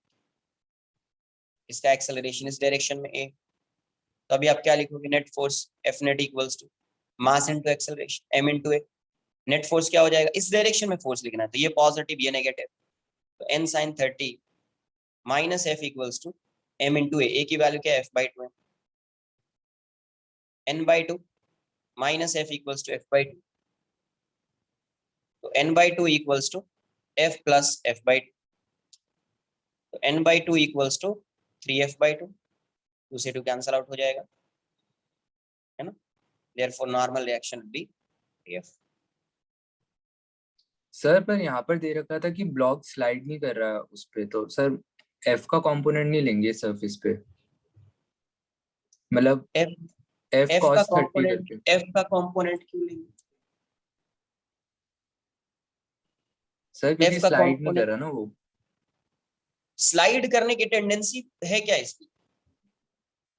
उसकी बोलने का मतलब ये स्लाइड वैसा कभी लेते कंपोनेंट, कुछ ऐसा रहता ना, कुछ इस टाइप का सिस्टम होता ना कि हाँ इसके अगर आप फोर्स नहीं भी लगा रहे हो तो भी इसके स्लाइड करने की टेंडेंसी है, तो सर तो स्लाइड नहीं होगा ना ये? हाँ स्लाइड नहीं हो रहा है, तो ऐसा नहीं कि फोर्स का कंपोनेंट ले लिया। अब ये बताओ, अगर ये ऐसा ग्राउंड पे है, ऐसा सिस्टम है, तो क्या ये इस डायरेक्शन में स्लाइड करेगा क्या? नहीं सर, नहीं करेगा ना, ग्राउंड पे है, नहीं करेगा स्लाइड। तो जब टेंडेंसी होती है ना स्लाइड करने की, वो इसलिए क्वेश्चन में बोला है कि अगर आप फोर्स लगाओगे ना, इस साइड से फोर्स लगाओगे, तो हो सकता है ये सरफेस इतना स्मूथ है कि ये जो है इस साइड मूव कर जाए, इसके इस साइड, ऐसा बोल रहे हो कि फोर्स लगाने से ये स्लाइड करके अपवर्ड डायरेक्शन में, अप द इंक्लाइन, अगर आप इसको इंक्लाइन प्लेन अज्यूम कर रहे हो तो अप द इंक्लाइन मूव कर सकता है, इसलिए वो बोला, ठीक है, अप द इंक्लाइन मूव कर सकता है, बट वो स्लाइड कर ही नहीं रहा है, मतलब ये एक्सेलरेट कर रहा होगा इस डायरेक्शन में, हॉरिजॉन्टल डायरेक्शन में। तो स्लाइड करने की मीनिंग वहां पे, यहाँ पे ये है, ऐसा नहीं, वो क्वेश्चन ऐसा नहीं कह रहे सर स्लाइड कर रहा था mg sin थीटा से, इसलिए फोर्स को इस डायरेक्शन में रिजॉल्व किया, कोई फोर्स होगा जो इसको बैलेंस कर रहा होगा, वैसा ही है क्या ये? ये डिफरेंट कॉन्फ़िगरेशन है उससे, ग्राउंड पे ही है पहले ऑलरेडी। ऐसा नहीं कि ये इस साइड आ जाएगा, होगा ही नहीं वैसा, यहाँ पे कैसे होगा वो, यस सर समझ आ है ना। गई। हाँ।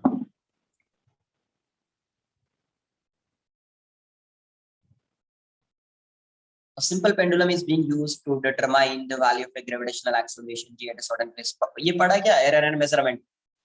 हाँ सर। हाँ सर पढ़ा है। Yes, sir.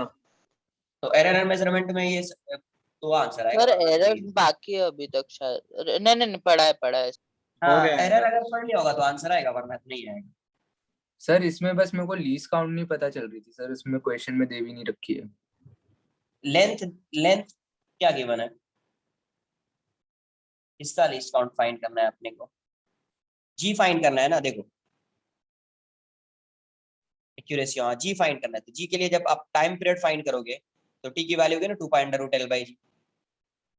Yes sir. तो जब आप आगे स्क्वायर करके आप ये सब कर लोगे तो अब मैं आगे बताता हूँ। जैसे एल गिवन है, एल की वैल्यू है 25.0, तो इसका लीस्ट काउंट क्या होगा, 0.1 सेंटीमीटर ना यार।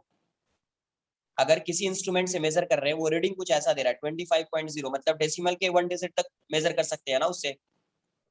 उससे आप ये भी रीडिंग मेजर कर सकते हो ना, 21.1, 25.1, 25.2, 25.3, तभी तो ये 0 गिवन है। इसका मतलब इसका लीस्ट काउंट होगा 0.1 सेंटीमीटर। लीस्ट काउंट 0.1 सेंटीमीटर है, मतलब जो मैक्सिमम परमिसिबल एरर होगा वो भी डेल्टा एल जो आएगा, वो डेल्टा एल की वैल्यू भी 0.1 सेंटीमीटर। अच्छा यस सर। और टाइम दिया हुआ 50 सेकेंड, 50 सेकेंड दिया हुआ है, वो भी सेकेंड में दिया हुआ है सिर्फ।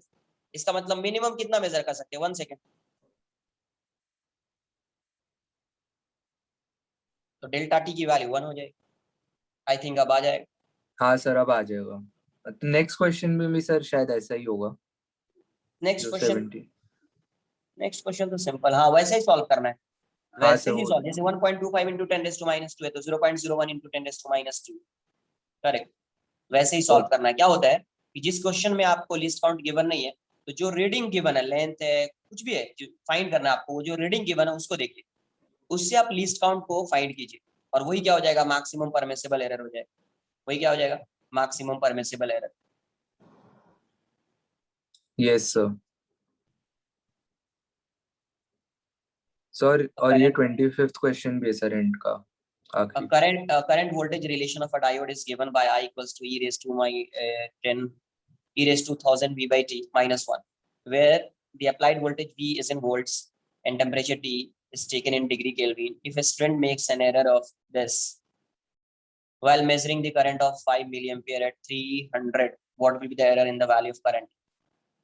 तो डिफरेंशिएट कर दो ना, नहीं आएगा डिफरेंशिएशन से। सर ये आ एक्सपोनेंशियल नहीं रहा। फंक्शन,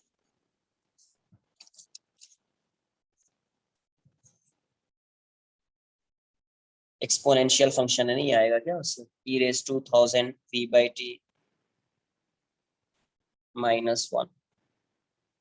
या तो आपको, मुझे तो लग रहा है कि बिकॉज क्या क्या गिवन है एक बार मैं देख लेता हूँ। Applied voltage, measurement of I, I find करना है।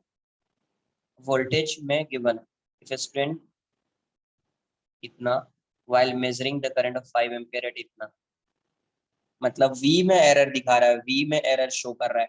तो V में एरर शो कर रहा है तो आपको ऐसा इसको फिर एक्सपांड करना पड़ेगा। V में एरर शो कर रहा है तो आई थिंक इसको एक्सपांड करना पड़ेगा, विदाउट एक्सपेंशन नहीं आ पाएगा। जैसे e raised to x है, उसका एक्सपेंशन क्या होता है, 1 plus x square by factorial 2, कुछ ऐसा होता है क्या, 1 plus x upon x square by factorial 2, x cube by factorial 3, कुछ ऐसा होता है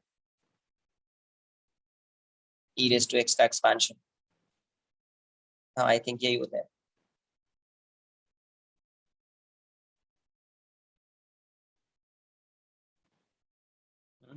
या 1 प्लस एन एक्स होता है, एक मिनट रुको चेक करने को, शायद e raised to x क्या होता है, 1 प्लस एन एक्स होता है क्या, नहीं एन, एन क्यों आएगा यहाँ पे, एन तो कुछ है ही नहीं। एक मिनट, मुझे इसकी सीरीज एक बार चेक करने को, है ना, कंफर्म नहीं होता है या नहीं। और सीरीज जो है चेक करनी पड़ेगी। मुझे लग रहा है उसको ऐसे ही सॉल्व करना पड़ेगा, दूसरा ऑप्शन तो नहीं है। क्या है? e raised to x।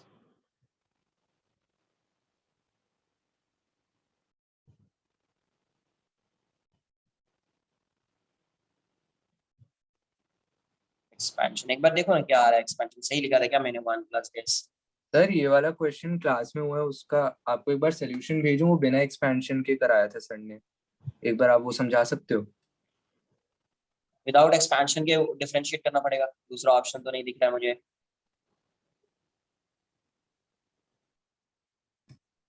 है ना? विदाउट एक्सपेंशन तो डायरेक्टली आंसर आ पाएगा क्या? डेल्टा एरर कैसे फाइंड कर पाओगे फिर? डी से एरर फाइंड हो पाएगा ना फिर? तो ये तो 0 हो जाएगा। ठीक है, v/t कर लिया, तो डेल्टा आई की वैल्यू जो होगी, ये टी तो गिवन है, इतना पे आपको चाहिए, तो dv कर लो, इसको dv इंटू dv कर लो, ऐसा करना पड़ेगा। दूसरा ऑप्शन तो ये रहा होगा अगर एक्सपेंशन से नहीं सॉल्व होगा तो e⁻1000 v/t अपॉन कोइफिशिएंट आ जाता है 1000/t आ जाएगा इंटू dv। तो डेल्टा आई की जो वैल्यू होगी वो जाएगी 1000/t upon e⁻1000 v/t into delta v, कुछ ऐसा आ जाएगा। फिर एरर ही फाइंड करना है ना, यस सर। तो ऐसा सॉल्व किया होगा। दूसरा ऑप्शन यही है। सर तो आपने टी की बात, इसमें थर्ड स्टेप में क्या किया सर, ये डेल्टा ई के लिए? क्या डेल्टा ई के लिए? सर थर्ड स्टेप जो आपने डिफरेंशिएशन किया है यहाँ पर, यस, हाँ तो सर उसमें डीवी से इसको कैसे डिफरेंशिएट कर पाओगे? मैं वी को वेरिएबल मान रहा हूँ बिकॉज वी में एरर दिया उसने, टी में एरर कुछ दिया नहीं है, तो टी को कांस्टेंट अज्यूम कर लेते हैं अपन। तो ये कुछ ऐसा है ना, e⁻1000 v/t, इसको कैसे आप डिफरेंशिएट करोगे? वेरिएबल v है, तो डीवी से डिवाइड कर दिया, डीवी से मल्टीप्लाई कर दिया, तो अभी तो हो जाएगा ना। ये e⁻, जो भी है, something into coefficient of v। अरे ऐसा होता है ना, 1000/t और dv की वैल्यू डेल्टा v, ये होता है ना ऐसा, d e⁻α x/dx। क्या होता है आंसर इसका? e⁻α x into alpha. अरे d e⁻α x/dx है ना, इसको ऐसा लिख सकते हैं d e⁻α x/d⁻x, डिवाइड किया, मल्टीप्लाई कर दिया, सेम से चेन रूल। अभी यहाँ पे समथिंग अपॉन समथिंग, तो e⁻ समथिंग, अल्फा कांस्टेंट है dx/dt, तो ये हो जाएगा अल्फा e⁻α x। हाँ सर आगे सर समझ में। तो वही काम करती है ना। अभी देखो, ये अपने को वैल्यू पता है 1000/t, t की वैल्यू पता है, t is given us 300, correct. मुझे इसकी वैल्यू फाइंड करनी है। इसकी वैल्यू कहाँ से फाइंड करोगे? इसकी वैल्यू यहाँ से फाइंड करोगे। It is given as current is 5 milli ampere at 300, है ना। इसकी वैल्यू यहाँ से फाइंड करो, हाँ तो सर वैल्यू अब आ फाइंड गया। करना, पुट कर दो, आंसर आ जाएगा, है ना। Yes sir, answer thank you sir.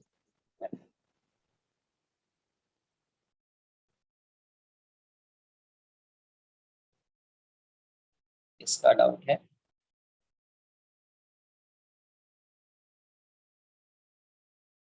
Dimension find करना है। देखो यहाँ पे 26 क्या दिया हुआ है।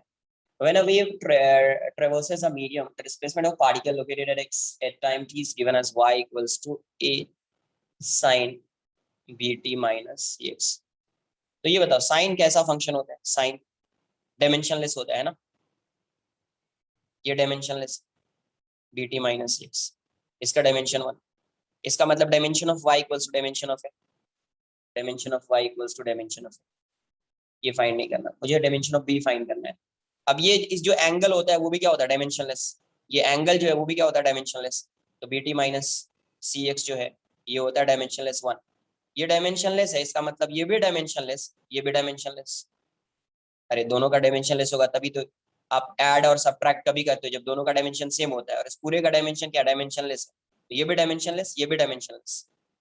तो b और t डायमेंशनलेस है, तो b क्या हो जाएगा? 1/t। 1/t क्या होता है? फ्रीक्वेंसी होता है। 1/t क्या होता है? फ्रीक्वेंसी। तो आंसर डी हो जाएगा फिर डायमेंशन ऑफ बी। 1/t क्या होता है? फ्रीक्वेंसी ना, तो dimension of B equals to क्या हो जाएगा? Dimension of frequency. तो आंसर डी आ जाएगा, आंसर डी हो जाएगा। ये तो क्लियर है ना, एंगल है, एंगल का डायमेंशन कुछ नहीं होता है, angle is dimensionless quantity, unit होता है बट डायमेंशन नहीं होता है। इन सब में डाउट तो नहीं है? कुछ तो बोल दो यार। नहीं है, यस सर ये पता है। हाँ, तो फिर आंसर इसका फ्रीक्वेंसी आ जाएगा, है ना, dimension of B equals to dimension of frequency, answer D हो जाएगा, answer D. Sir it is because वो ट्रिग फंक्शंस के डायमेंशंस नहीं होते, राइट? क्या रिंग? ट्रिग्नोमेट्री फंक्शंस के कोई डायमेंशंस नहीं होते, राइट? हाँ वैसा भी है, क्योंकि वो रेशियो होता है ना, ट्रिगोनोमेट्रिक फंक्शन क्या होता है? रेशियो होता है ना। Yes sir. तो रेशियो, जैसे साइन थीटा लिखोगे, साइन थीटा एक ट्रायंगल बना लिया, क्या होता है? p by perpendicular upon hypotenuse, ये भी मीटर में होगा तो ये भी मीटर, ये हाँ सर, सेंटीमीटर, कट आउट हो जाएगा। है ना। तो डायमेंशनलेस। थीटा भी क्या होता है? जैसे अगर आप एंगल फाइंड करोगे, ये मान लीजिए एक आर्क है ना, ये थीटा है, ये आर है, ये लेंथ ऑफ आर्क है, लेंथ ऑफ आर्क क्या होता है? Theta into R. तो थीटा की वैल्यू आप क्या लिखोगे? L by R. थीटा क्या लिखोगे? L by R. एल भी मीटर में है तो आर भी मीटर में, एल सेंटीमीटर में, ये सेंटीमीटर में, तो ये Yes, थीटा भी sir. क्या हो जाएगा? डायमेंशनलेस। मतलब ये एंगल भी क्या हो जाएगा? डायमेंशनलेस, है ना। तो एंगल भी डायमेंशनलेस है, साइन का फंक्शन जो होगा, साइन कॉस, वो सब ट्रिगोनोमेट्रिक फंक्शन, वो भी क्या हो जाएगा? डायमेंशनलेस, क्योंकि रेशियो होता है, और रेशियो सेम फिजिकल क्वांटिटी का होता है, तो सेम फिजिकल क्वांटिटी का रेशियो तो डायमेंशनलेस। क्लियर? Yes, और भी sir. किसी को कोई doubt? Any doubt? Sir yes. Sir कुछ क्वेश्चंस में साइन थीटा में सर फिजिक्स में साइन टी भी ले लेते हैं जिसमें टाइम होता है टी। साइन क्या बोल रहे हैं? एक मिनट, पेज नंबर, हाँ बोलो क्या है? सर साइन टी अगर कोई हमें दिया होता है सर जिसमें टाइम टी होता है सर, तो ये कैसे, मतलब हम टाइम का ट्रिग्नोमेट्रिक फंक्शन कैसे ले सकते हैं? कुछ साइन जरूरी नहीं है ना कि टी टाइम ही होगा, हो सकता है, नहीं भी हो सकता है, बट नहीं टाइम का सर, फंक्शन क्यों नहीं? अब टाइम का फंक्शन क्यों नहीं हो सकता, ये बताओ। सर अगर ट्रायंगल ड्रॉ करना हुआ तो टाइम का ट्रायंगल कैसे ड्रॉ करेंगे, मतलब? नहीं, टाइम बाय टाइम ड्रॉ नहीं कर रहे हैं ना। जैसे तुम बोले कि सर साइन टी का फंक्शन ऐसा, साइन टी कैसे हो सकता है, यही ना तुम्हारा डाउट है कि सर साइन टी कैसे हो सकता यस सर। है। अब ये बताओ, मान लो तुम वैसे आगे पढ़ोगे फिजिक्स में, जैसे एक होता है एसी, ऑल्टरनेटिंग करंट। तो ऑल्टरनेटिंग करंट क्या होता है? वेरिएबल होता है। थोड़ा बहुत आइडिया है क्या ऑल्टरनेटिंग करंट? जैसे वो क्या होता है? वैरी करता रहता है। हाँ सर, थोड़ा सा पता है। तो टाइम के साथ वो किसके साथ वैरी करता है, ये बताओ। टाइम के टाइम के साथ वैरी साथ। करता है। तो टाइम के साथ वैरी करता है, और ये फंक्शन पढ़ोगे आगे, ऐसे मैं ऐसे थोड़ा सा हिंट दे रहा हूँ। ये जो फंक्शन वैरी करता है ना, तो एसी जो है ना, डिफरेंट टाइप्स ऑफ एसीज होता है, बट एक पढ़ोगे आप, साइनोसॉइडल एसी होता है। साइनोसॉइडल मतलब ऐसे वैरी करता है, इस टाइप से, इस टाइप से वैरी करता है। ये करंट हो गया और ये सपोज टी हो गया, तो ऐसा वैरी करता रहता है वो टाइम के साथ। टाइम के साथ कभी वो इंक्रीज होगा, फिर डिक्रीज होकर जीरो, फिर नेगेटिव। नेगेटिव का मतलब उसने डायरेक्शन चेंज कर लिया है, फिर डायरेक्शन चेंज किया, फिर डायरेक्शन चेंज किया, फिर डायरेक्शन चेंज किया, तो ऐसा। तो इस केस में आप ऐसा लिखते हैं इसको, आई साइन कुछ ओमेगा टी, या टी आप डायरेक्ट लिख दो, या ओमेगा टी लिखते हैं वैसे। तो टाइम का फंक्शन हो सकता है, टाइम के साथ वैरी कर रहा है, इसलिए साइनोसॉइडल फंक्शन बन सकता है। हाँ, बट ये नहीं कि हर किसी केस में तो नहीं बन सकता है, कोई भी एक स्पेशल केस होगा जहाँ पे ये साइनोसॉइडल फंक्शन आएगा। अच्छा सर, तो मतलब इसका ये मतलब नहीं है कि हम ट्रायंगल ड्रॉ कर रहे हैं किसी को और फिर टाइम बाय टाइम के टाइम कर साथ रहे हैं? नहीं, टाइम बाय टाइम नहीं है। देखो ये जो थीटा है ना, ये जो टाइम लिखा है ना, टाइम, तो टाइम का मतलब टाइम बाय टाइम नहीं है। जैसे समझो यहाँ पे अगर मैं साइन थीटा लिख रहा हूँ, थीटा का मतलब क्या होता है? थीटा का मतलब थीटा बाय थीटा नहीं होता है ना, ये ऐसा है। ये थीटा है, ये एल है, ये आर है, ये एल है। एल इक्वल्स टू क्या होता है? Theta R. तो थीटा की वैल्यू क्या आ रही? L by R. Theta equals to theta by theta थोड़ी। तो यहाँ से ऐसे भी साइन टी का मतलब ये थोड़ी होगा टी बाई टी, ये समथिंग होगा ना कुछ, हाँ यस सर। है ना। और डायरेक्टली सिर्फ साइन टी नहीं लिखते हैं, साइन के साथ जब भी आएगा यहाँ पे कुछ आएगा, इनटू टी होगा, बिकॉज वरना इसका इस एंगल का डायमेंशन आ जाएगा। इस एंगल का क्या आएगा, डायमेंशन आ जाएगा।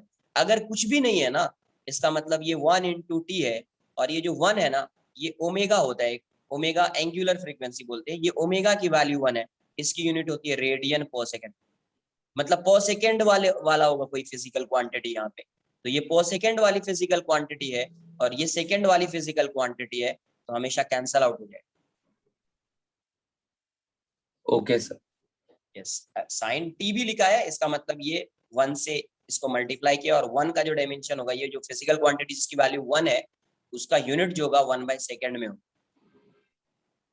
है ना, 1/सेकंड, वरना पॉसिबल नहीं। Okay sir, thank you sir.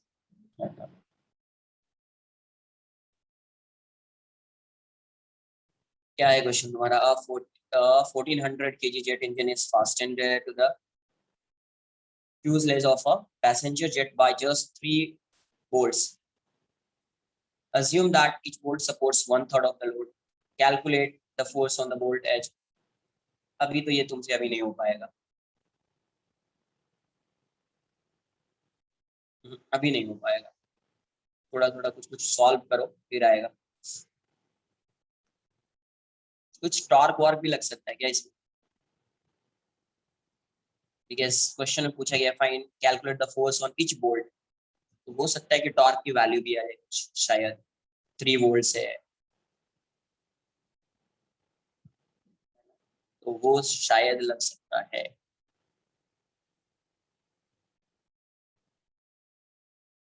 या डायरेक्टली देखो, अगर टॉर्क नहीं लग रहा होगा वाया दीस 3 वोल्ट्स फ्यूज, तो अगर टॉर्क नहीं लग रहा होगा तो नॉर्मली सब पे सेम फोर्स लग रहा होगा, बिकॉज वो डिपेंड करता है डिस्टेंस पे, है ना, कहाँ पे वो बोल्ट है वो उस पर डिपेंड कर रहा है।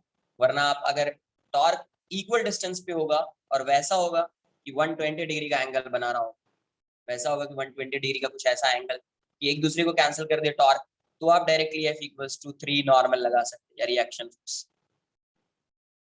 तभी आएगा, वरना डिस्टेंस डिफरेंट होगा ना। इसका कुछ डायग्राम भी गिवन है क्या? उस डायग्राम है तो वो सेंड करो, तो फिर समझेगा मुझे टॉर्क लगेगा या नहीं लगेगा।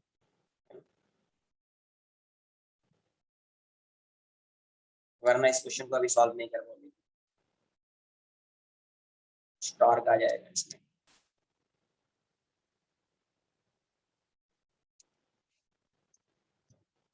और भी किसी का कुछ डाउट है?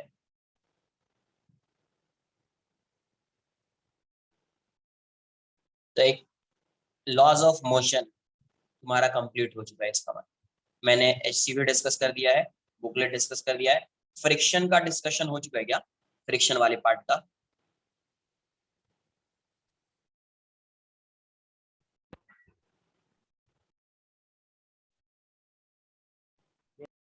अरे फ्रिक्शन के पार्ट का डिस्कशन हुआ है क्या?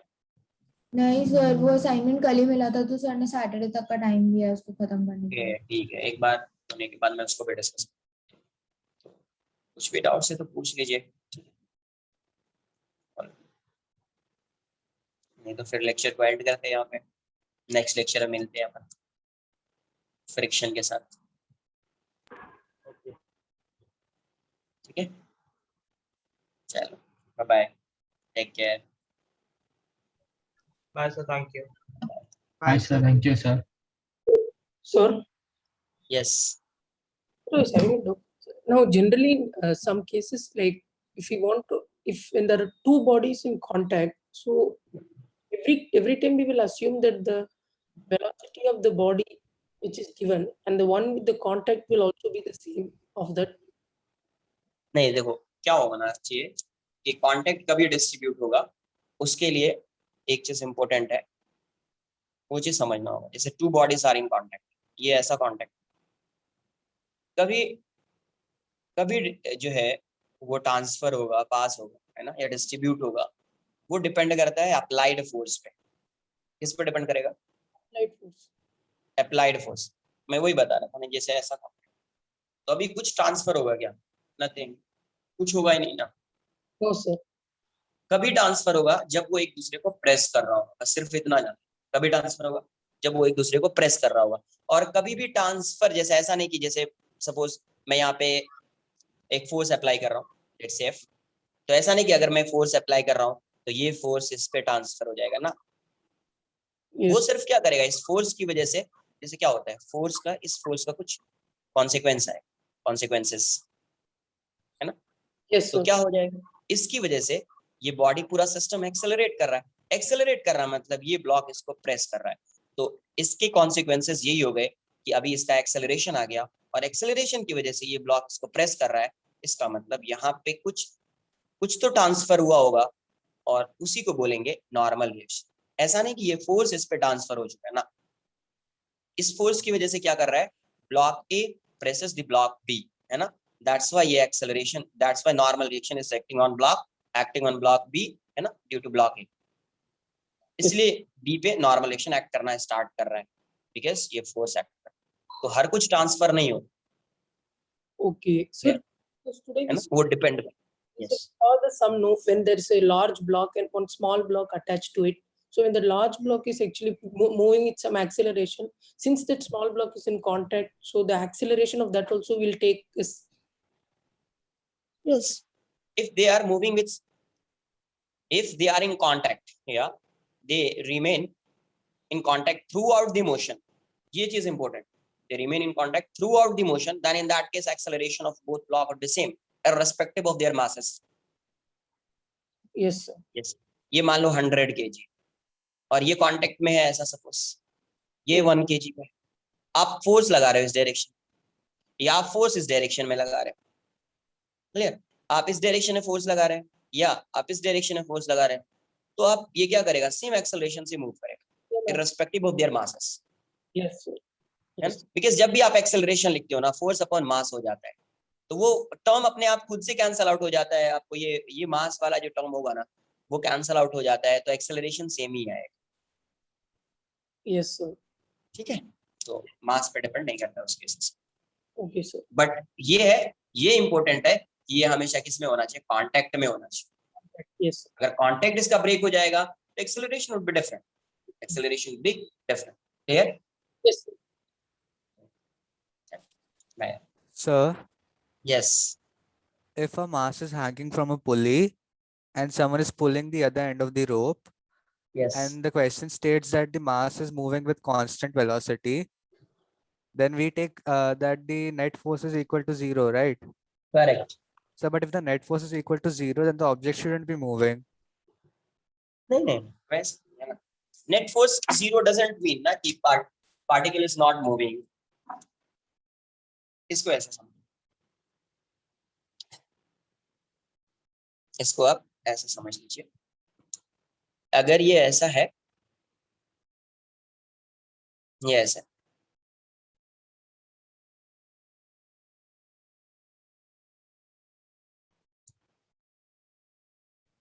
आप क्या कर रहे हो, पुल कर रहे हो डाउनवर्ड डायरेक्शन में, सपोज कोई फोर्स लगा दी, फोर्स लगाया तो यहाँ पे एफ आएगा और यहाँ पे एम जी आएगा, करेक्ट। अब अगर एफ एम जी को बैलेंस कर रहा है, वो क्यों मूव कर रहा है वो समझना पड़ेगा आपको। अगर एफ एम जी को बैलेंस कर रहा है, let's say F equals to M G, इसका मतलब net force acting on this block would be 0 on the block would be 0, but अब ये पॉइंट पे फोर्स लग रहा है और क्वेश्चन में गिवन है कि ये पॉइंट जो है वो डिस्प्लेस हो रहा है, ये पॉइंट क्या हो रहा है, डिस्प्लेस हो रहा है, तो ये पॉइंट डिस्प्लेस हो रहा है, तो ये क्या इसका लेंथ चेंज हो सकता है क्या, नहीं ना, length of string remains constant. तो Yes, अब ये sir. पॉइंट जो है डाउनवर्ड डायरेक्शन में मूव कर रहा है और लेंथ जो है वो चेंज नहीं हो रही है, तो इसका मतलब ये ब्लॉक पे मूव कर रहा होगा इस डायरेक्शन, बट इस पे नेट फोर्स क्या हो रहा है, ब्लॉक पे net force acting on this block is 0, इसका मतलब अगर एक्सेलरेशन भी 0 हो जाए, बिकॉज नेट फोर्स 0 है तो एक्सेलरेशन 0, एक्सेलरेशन 0 कभी होगा, when velocity particle will be constant. यहाँ से अगर एक्सेलरेशन 0 है तो दो पॉसिबिलिटी है ना, एक है वेलोसिटी कांस्टेंट होगी या सेकंड पॉसिबिलिटी है वेलोसिटी 0 होगी, बट आपको पता है ये वाला पॉइंट जो है वो मूव कर रहा है डाउनवर्ड डायरेक्शन में, तो ये वाले केस यहाँ पे पॉसिबल नहीं हो सकते, तो दूसरे केसेस क्या बन सकते हैं, इक्वल्स टू कांस्टेंट, वेलोसिटी 0 होगी तो भी एक्सेलरेशन 0 है, बट हर केस में जरूरी नहीं कि वेलोसिटी एक्सेलरेशन, वेलोसिटी 0 है तो एक्सेलरेशन 0 है, ऐसा जरूरी नहीं, बट एक्सेलरेशन अगर 0 हो गया तो यहाँ से दो केसेस बन सकते हैं, इधर velocity of particle is constant और वेलोसिटी ऑफ पार्टिकल इज 0। इसका रिवर्स ट्रू नहीं है, रिवर्स मतलब ये वाला, v 0 होगा तो एक्सेलरेशन 0 होगा, ये ट्रू नहीं। हाँ v कांस्टेंट होगा तो एक्सेलरेशन 0 होगा, ये कंफर्म, बट ये ट्रू नहीं है, v 0 then acceleration 0, Understood, sir. है ना, बिकॉज वो होता है ना कि particle is moving along a straight line, तो किसी इंस्टेंट पे वो मोमेंटरीली रेस्ट में आ जाता है ना, जैसे अगर ये इस डायरेक्शन में वेलोसिटी दिया, एक्सेलरेशन अपोजिट डायरेक्शन में, तो किसी भी टाइम पे किसी भी इंस्टेंट के लिए वो इसकी वेलोसिटी 0 हो जाती है, बट पार्टिकल का एक्सेलरेशन तो इस डायरेक्शन में होता है ना, तो यहाँ पे वेलोसिटी 0 है बट एक्सेलरेशन नॉन 0, तो ऐसा हो सकता है। तो यहाँ पे अगर ये मूव कर रहा है डाउनवर्ड डायरेक्शन में तो ये अपवर्ड डायरेक्शन में जाएगा, ठीक है, इसकी लेंथ चेंज नहीं होगी, तो उस केस में इसकी जो वेलोसिटी होगी, velocity of this block would be constant. Clear? Yes, sir. तो ऐसा नहीं है कि नेट फोर्स 0 है तो वेलोसिटी 0 होगी, कंपलसरी नहीं, हो भी सकता है, नहीं भी हो सकता। हाँ, बट या तो वेलोसिटी 0 होगी या वेलोसिटी कांस्टेंट होगी, सिंपल।